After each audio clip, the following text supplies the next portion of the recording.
여러분 안녕하십니까? 이어서 지역 소식입니다. 춘천지방검찰청이 최문순 전 강원도지사에 대해 레고랜드 조성사업과 관련한 업무상 배임, 국고등 손실, 위계 공무집행방해 혐의 등으로 불구속 기소했습니다. 최 전 지사는 2014년 도의회 의결 없이 채무 보증을 2,050억 원까지 늘리고 2018년 허위 정보 제공으로 도의회 동의를 얻어 총괄 개발 협약을 체결해 시행사인 강원중도개발공사가 멀린사에 800억 원을 지급하게 한 혐의를 받고 있습니다. 검찰은 지난달 10일 강원도 감사위원회, 투자유치과, 문화유산과에 대해 압수수색을 벌인 데 이어 29일에는 최 전 지사를 소환 조사했습니다. 최 전 지사는 소환 조사 당시 도민의 이익을 위해 투자한 것이라며 배임죄가 될 수 없다고 밝혔습니다. 윤석열 대통령 비상계엄 선포 이후 탄핵안이 가결된 12일 동안 국민의힘을 탈당한 당원이 강원도에서 453명인 것으로 나타났습니다. 국민의힘 당원 탈당 현황 문건에 따르면 지난 4일부터 15일까지 탈당한 국민의힘 당원이 전국적으로 7,745명이었고 이 가운데 강원도민은 5.8%인 453명이었습니다. 이는 비상계엄 선포 전보다 하루 탈당자 수가 6.3배 증가한 수치입니다. 김진기 전 속초시의회 의장도 지난 4일 국민의힘에 탈당계를 냈습니다. 태백시가 조기 폐광에 따른 대체 산업으로 연구용 지하 연구시설 유치를 신청한 가운데 내일 최종 1순위 지역이 발표될 예정인 것으로 전해졌습니다. 태백시에 따르면 산업통상자원부와 한국원자력환경공단은 내일 관련 위원회를 열어 연구용 지하 연구시설 유치 계획서 평가와 현장 부지조사 결과를 토대로 최종 1순위 지역을 발표할 예정입니다. 지하 연구시설은 방패물 처분시설과 유사한 지하 500m 깊이에서 국내 안반 특성과 한국형 처분 시스템의 성능을 실증하는 시설이며 고준위 방사성 폐기물이나 사용 후 핵연료가 전혀 반입되지 않습니다.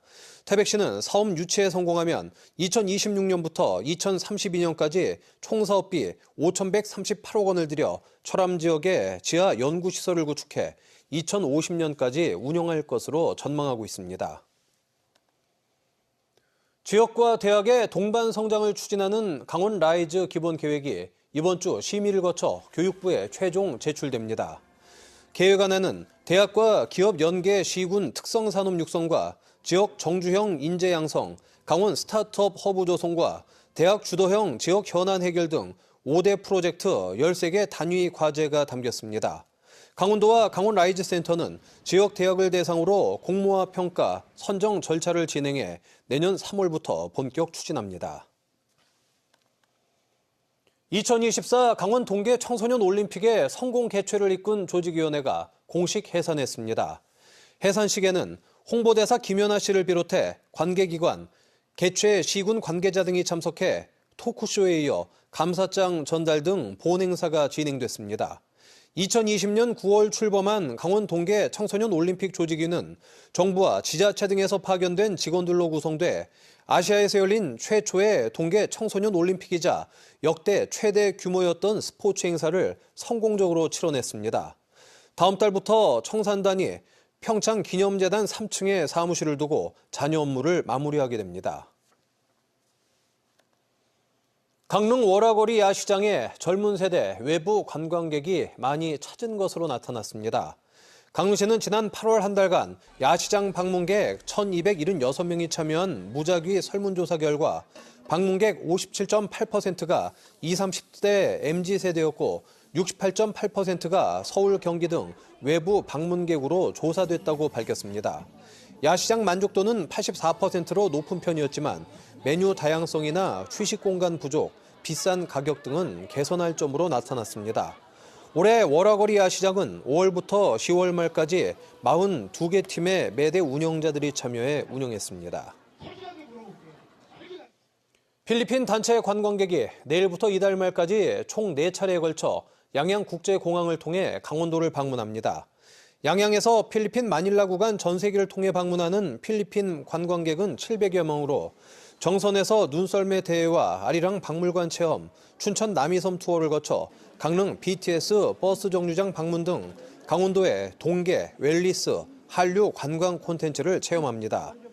강원도는 첫 항공편이 도착하는 내일 오전 11시 양양국제공항에서 필리핀 관광객 환영식을 개최할 예정입니다.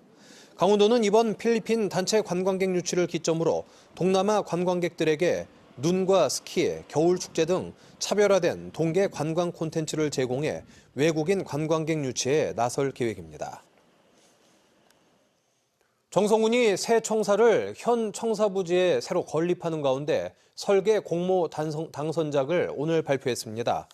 당선작은 희림종합건축사무소와 산 ENC 건축사무소의 공동 수급 작품으로 전체 면적은 약 2만 7천 제곱미터에 지하 2층, 지상 6층 규모 군청 청사와 지하 2층, 지상 3층 규모 의회 건물을 설계했고 주차면 수는 435대로 확정했습니다.